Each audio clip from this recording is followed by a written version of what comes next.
kilala pong yun ang kilala pong Eagle of the Mountain si Paquito Ribas nung panahon na niya at panahon nyo, no?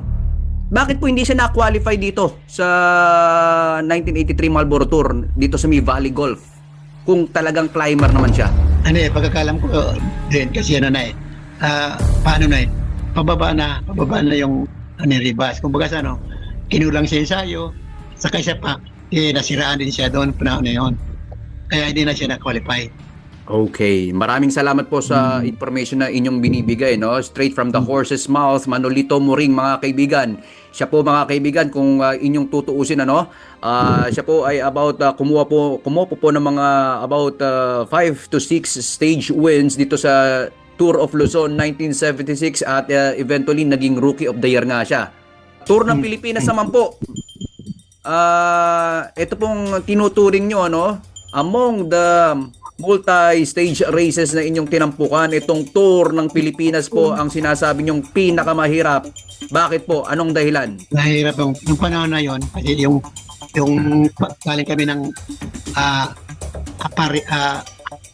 Aparito Lawag. Napakahirap na daan talaga doon.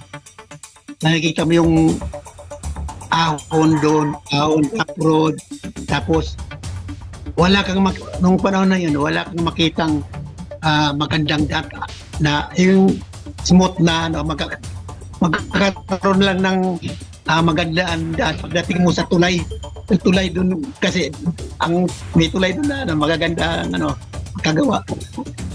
Doon ka lang makakatid ng Simentado. ng ginawang o maliban doon, tapos yung yung ilog na dinaanan namin, hindi ko ma-record kung saang lugar yon, na 100 meters yung layo sa na hanggang dibdib yung ang tubig, buhat-buhat yung bike patawid hanggang pasubasog ka dahil sa ilalim may mga batuhan, pero langoy ka, hawak ka ng bike mo. Pagdating sa kabilang sakay ka uli, habol na naman sa grupo dahil nung panahon na kasama ko si Sumaldi. Nung dalawa kami tumawid dun sa ilog na yun. Kaya nung dumating sa Apare, dalawa kami magkasabay na. Yun yung hirap. Pero pang dumating kami, pang din ako dumating sa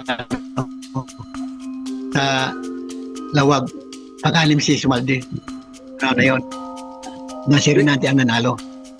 Alright, to entertainment, si Manolito Moring ay sumali sa Tour ng Pilipinas, ang pinakamahaba, 24 na yugto ito, at ay na pinanalunan ni Maui Reynante. Siya po ay si Manolito Moring po ay kumuha po ng stage 9, stage 14, stage 15, stage 24, from Baguio to Urdaneta, Iriga to Sorsogon, Calbayog to Catbalogan, Batangas to Manila. Iyan po. So, ang